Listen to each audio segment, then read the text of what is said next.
अस्सलाम वालेकुम dear students. आज हम बात करेंगे पीएमसी की इस न्यू अपडेट पे जो इन्होंने एक दो दिन पहले अपने फेसबुक पेज पे दी है। टेस्ट के हवाले से खास करके आज हम उनको फोकस करेंगे और आज हम ये भी देखेंगे कि लास्ट ईयर वाली पीएमसी और इस साल की पीएमसी में क्या फ़र्क है और ये फ़र्क क्यों आया है। और यकीनन ये फ़र्क जो है वो गवर्नमेंट के चेंज होने की वजह से आया है। अगर आप लास्ट ईयर की पीएमसी को देखें तो लास्ट ईयर जो टेस्ट इन्होंने दिया था, स्टूडेंट बार बार ये कह रहे थे कि हमारे हमारे जो क्वेश्चंस हैं या आउट ऑफ सिलेबस आए हैं, लेकिन पीएमसी वाले जो है वो अपनी बात पे कायम थे कि नहीं, हमने जो है वो जो सिलेबस दिया था उसमें से ही टेस्ट दिया है हमने। बहुत सारे स्टूडेंट ने क्लेम किया था, कोर्ट में भी गए थे। लास्ट ईयर स्टूडेंट्स बार बार ये कह रहे थे कि हमारे ये सवालात आउट ऑफ सिलेबस हैं, लेकिन उन्होंने कहा था कि हमने आपको सिलेबस दिया था, अब ज़रूरी नहीं है कि वो आपके बुक में हो या ना हो, टॉपिक्स में से हो। तो ये स्टेटमेंट जो है वो पीएमसी का लास्ट ईयर गलत था, क्योंकि हम जो टेस्ट देंगे वो हमारे बुक्स में देंगे। अब वो बुक्स जो भी हों, जो भी हम पढ़ेंगे, उन्हीं में से सवालात होने चाहिए। लेकिन पीएमसी वाले कह रहे थे वो सवालात तो कहीं से भी आएंगे। अब ये बात है लास्ट ईयर वाली पीएमसी की। और इस साल जब गवर्नमेंट चेंज हुई है तो अब जो है वो पीएमसी के स्टेटमेंट में काफ़ी फ्लेक्सिबिलिटी नज़र आई है हमें, जिसमें इस साल जो है सबसे पहला काम उन्होंने ये किया है कि अभी जो अपडेट न्यू आई है उनमें इन्होंने क्या किया है कि प्रोविंसेस को शामिल किया हुआ है। अभी पीएमसी ने एक प्रोविंशियल एमडीकेट कमेटी पॉलिसी बनाई है और ये स्टूडेंट के ज़्यादा फेवर में है, यानी इससे जो है वो स्टूडेंट को बहुत ज़्यादा फ़ायदा होगा और आज हम इसको भी डिस्कस करेंगे। जिसमें सबसे पहला जो है ये बता रहा है कि every provincial secondary board shall identify any topic in the MDCAT curriculum outside their local curriculum, it will be removed from MDCAT curriculum. अब इस पॉइंट से बहुत कुछ वाज़ेह होता है कि अगर आपका जो करिकुलम पीएमसी का है, आपको जो सिलेबस पीएमसी ने दिया है, अगर इस सिलेबस में कोई ऐसी चीज़ हो जो आपके बोर्ड में नहीं है, यानी हमारे यहाँ जो है वो सिंध बोर्ड है, पंजाब है, केपी के है, बलूचिस्तान है, तो हर बोर्ड के हिसाब से जो है इन्होंने सिलेबस बनाया है। अब इनका कहना है कि अगर कोई ऐसा टॉपिक है, ऐसी कोई चीज़ है जो प्रोविंशियल कमेटी जो है वो आइडेंटिफाई करे कि ये हमारे बोर्ड में नहीं है, तो उस चीज़ को हम रिमूव कर देंगे। अब यहाँ से एक चीज़ वाज़ेह होती है कि आपके पास जो सिलेबस पीएमसी ने दिया है, इस सिलेबस में वेरिएशंस पॉसिबल हैं, नंबर वन। क्योंकि इस सिलेबस में बहुत सारी ऐसी चीज़ें हैं जो एक बुक में हैं और दूसरे बुक में नहीं है। मैं मिसाल आपको दूँ, फिज़िक्स में सेकेंड ईयर फिज़िक्स में चैप्टर 12 में charging and discharging of capacitor है, energy stored in a capacitor, ये टॉपिक्स हैं। अब ये वाले टॉपिक्स जो हैं वो आपको पंजाब बोर्ड में मिलेंगे, आपको जो है केपी के वाले बोर्ड में मिलेंगे, लेकिन ये टॉपिक आपको सिंध बोर्ड में नहीं मिलेंगे। अब अगर प्रोविंशियल कमेटी चाहे, यहाँ पे जो पीएमसी ने उनको अथॉरिटी दी है कि अगर प्रोविंशियल बोर्ड वाले कहते हैं कि ये टॉपिक्स हमारे बुक में नहीं है, तो इन टॉपिक्स को हम रिमूव कर देंगे। तो एक चीज़ स्टूडेंट्स मेंटली इस बात के लिए तैयार रहें कि इस सिलेबस में वेरिएशंस नंबर 1 हो सकती है। नंबर 2, अब यहाँ से जो है वो हर बोर्ड वाले जो है अपने हिसाब से पीएमसी को रिकमेंडेशन देंगे कि ये चीज़ें जो है वो हमारे बोर्ड में नहीं है, काइंडली इनको आप रिमूव कर दें। पीएमसी की ये वाली बात जो है वो बहुत अच्छी लगी हमें, क्योंकि लास्ट ईयर के मुकाबले में अगर हम देखें तो लास्ट ईयर ये पीएमसी प्रोविंशियल की किसी बात सुनने को तैयार नहीं थे, लेकिन इस बार जो है ये प्रोविंशियल लेवल पे कमिटीज़ बना रही हैं और उनकी जो है वो बात को सुनेंगे भी सही, उनको रिकमेंड जो वो करेंगे उनको ये अप्रूव भी करेंगे। तो नंबर 1, करिकुलम बोर्ड वाले अपना वो दे सकते हैं, मतलब जो सिलेबस उनके पास आया है, अभी हमारे पास आया है, उनमें से कोई अगर हम प्लस माइनस करना चाहें तो करवा सकते हैं, नंबर 1।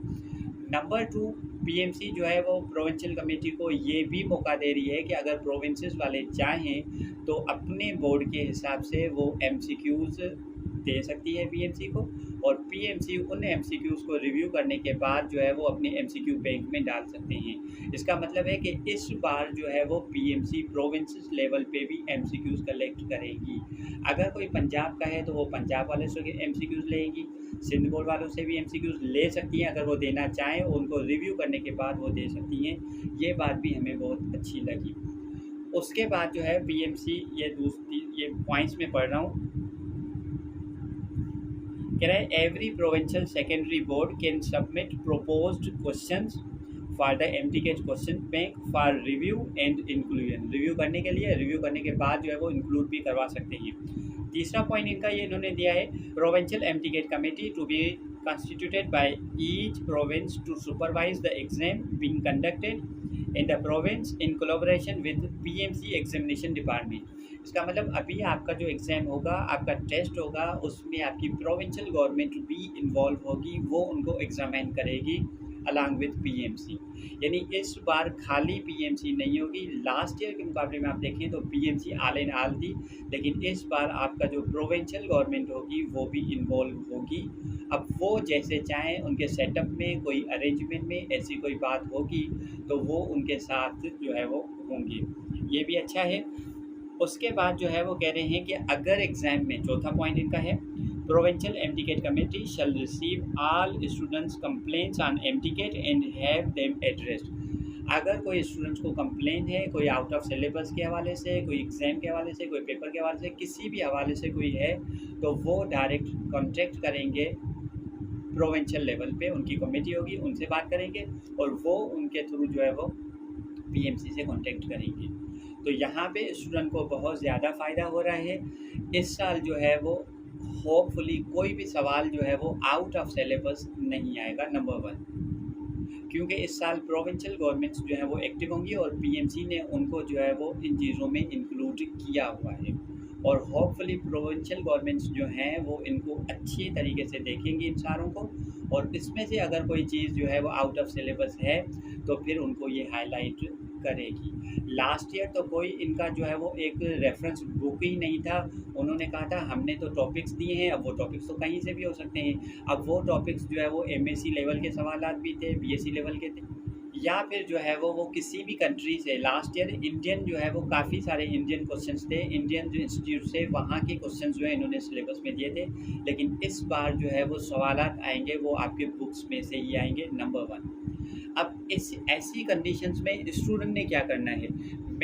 मैं सिंध बोर्ड का हूँ, तो क्या मैं खाली सिंध बोर्ड की बुक पढूँ? अब इसमें ये चीज़ जो है वो अपने 2 स्कूल ऑफ थाट्स हैं।